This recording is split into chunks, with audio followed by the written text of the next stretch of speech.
In this video, I'll take you with me on one of the most beautiful rail journeys in the world, the Flamsbana, also known as the Flam Railway. I'll show you the cheapest way to get tickets, things to spot on the way, and tips for getting the best out of one of the most scenic rail journeys in the world. Flam is located at the end of one of the branches of the Sognefjord, the longest fjord in Norway.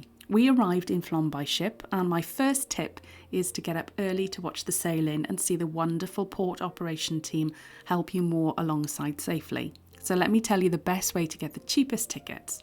We booked via Norway's best website, and the link is in the description below. You can book up to 6 months in advance, and given that this is quite a popular activity when in Flam, and especially when larger ships are visiting in peak season, it might be best to book as early as you can. The ships also block book seats, so book early to avoid disappointment. You can buy tickets on the day, but they might be sold out. The total for 2 adults and 2 children under 17 was 1,700 Norwegian kroner, which works out around £125 in total. Okay, so tickets booked, let's go. Once you're off the ship, getting to the railway station is just a 5-minute walk. Okay, so my tips of where to sit.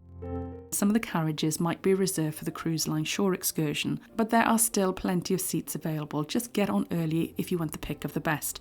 Around 20 to 30 minutes before departure should do it. On the way up, when departing from Flam, I'd recommend you sit on the right-hand side. If you want to take some photos or video like I did, then get a seat which is next to a window and check that that window opens before you sit down, as some of them were a little bit stuck in our carriage.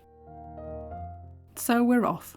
The first part of the journey follows the lower valley, and you'll see the beautiful Flåmselvi River. This 40-kilometre or 25 miles long glacial river begins as runoff from the Omsbreen Glacier. As well as charming houses, you'll also spot Brekkefossen waterfall in the distance. If you're feeling energetic, then you can take a hike up to this waterfall from the ship. It's about a 5-kilometre round trip from Flam centre, but be warned, the last bit is quite steep.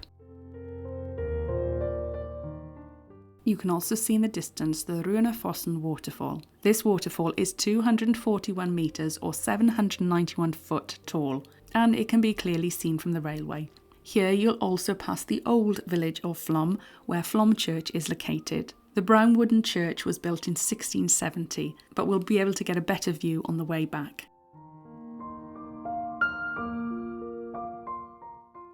As you start to ascend on this part of the journey, you'll begin to pass through some of the 20 tunnels. Occasionally, you'll be able to see parts of the Rallevangen, which leads back down to Flam. The views at this part of the journey are nothing short of breathtaking. Dense, lush forest combines with towering mountains and the occasional foaming cascade of the waterfalls.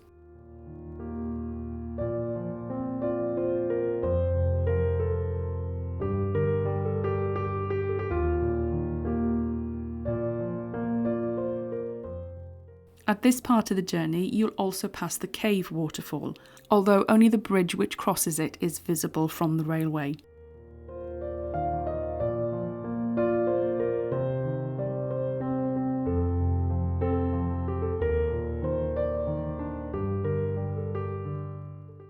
Just a little further up the line from here, you'll arrive at Berikvam station.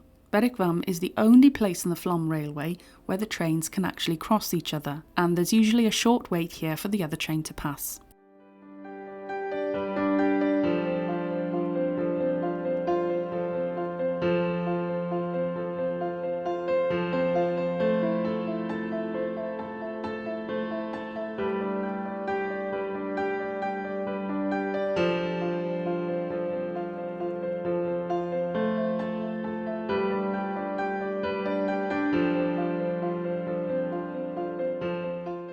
At this point, the dense forest becomes more sparse and the lush greenery starts to disappear.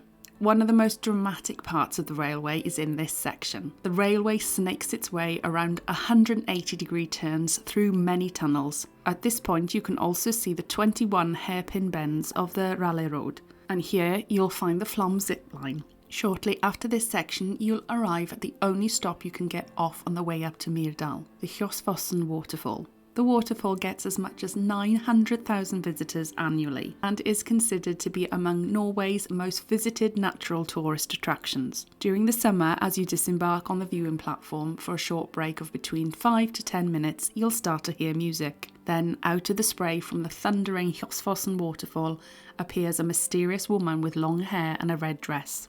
This is a huldra, a forest creature found in Scandinavian folklore. And an interesting fact for you, the performance of the huldra is conducted by students of the Norwegian Ballet School. My tip for the best photos is to get off on the way back down, as fewer people tend to get off at this point, and therefore the platform will be less crowded.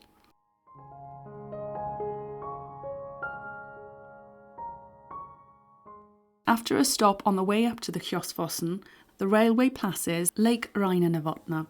You'll see the lake best if you sit on the left-hand side on the way up. We sat on the right-hand side, so we had a great view of the train snaking around this section of the track.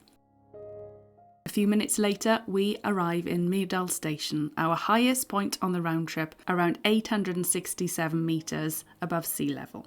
Flanked by snow-capped mountains, even in May, you can alight here to switch to the Bergen line for trains to Bergen and Oslo. If you're getting off the train at any point, to keep your seat, just leave a coat or something similar, otherwise they might be taken when you get back on.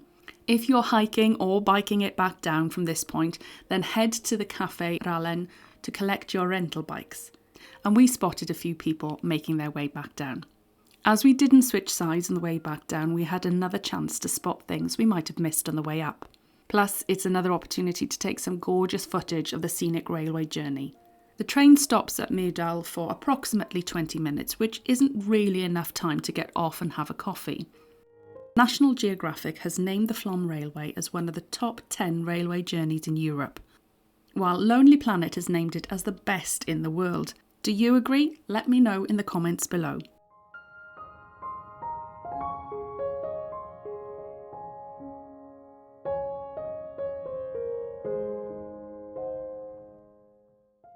Throughout the journey, there's a multilingual presentation on the TV screens pointing out interesting highlights along the way. On the way back down, I also managed to get a better look at the Flam church.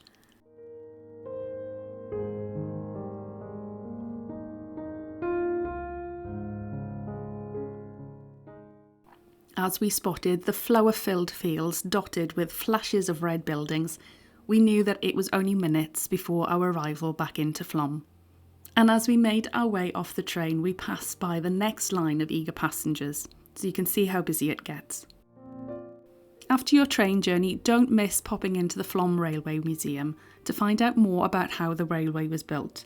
The museum is located just next to the train station and the entrance is free of charge. Wondering what else to do in Flam? Then check out my blog post or watch this video now for more ideas.